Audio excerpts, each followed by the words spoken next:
فما أغنى عنهم ما كانوا يكسبون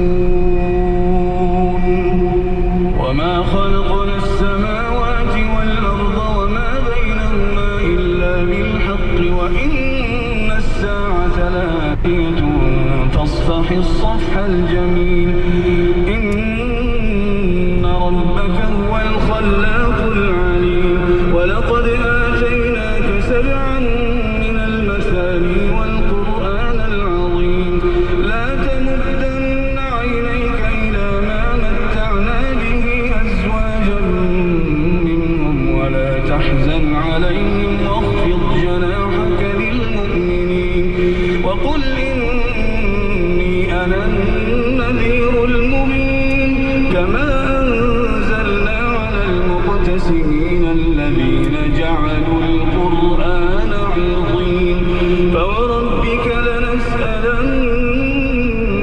أجمعين عما كانوا يعملون فاصدع بما تؤمر وأعرض عن المشركين إنا كفيناك المستهزئين الذين يجعلون مع الله إلها آخر فسوف يعلمون ولقد نعلم أنك يضيق صدرك بما يقولون فسبح بحمد ربك وكن من الساجدين واعبد ربك حتى يأتيك اليقين.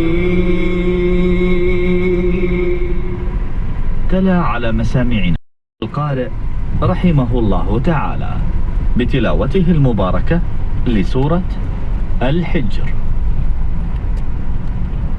102.7 تردد إذاعة القرآن الكريم من الشارقة. ننصت خاشعين إلى تلاوة القارئ الشيخ عبد الرحمن العوسي بتلاوته المباركة لسورة النحل. أعوذ بالله من الشيطان الرجيم. بسم الله الرحمن الرحيم. أتى أمر الله فلا تستعجلوه سبحانه وتعالى عما يشركون. ينزل الملائكة بالروح من أمره على من يشاء أن أنذروا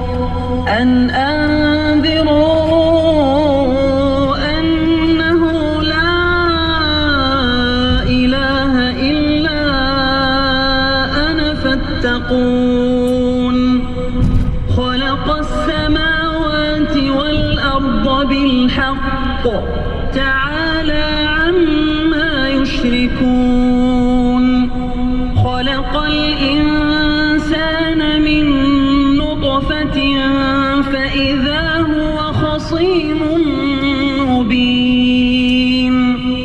والأنعام خلقها لكم فيها دفء ومنافع ومنها تأكلون ولكم فيها جمال حين تريحون وحين تسرحون. وتحمل أثقالكم إلى بلد لم تكونوا بالغيه إلا بشق الأنفس إن ربكم لرؤوف رحيم. والخيل والبغال والحمير لتركبوها وزينة ويخلق ما لا تعلمون. وعلى الله قصد السبيل ومنها جائر ولو شاء لهداكم أجمعين. هو الذي أنزل من السماء ماء لكم منه شراب شجر فيه تسيمون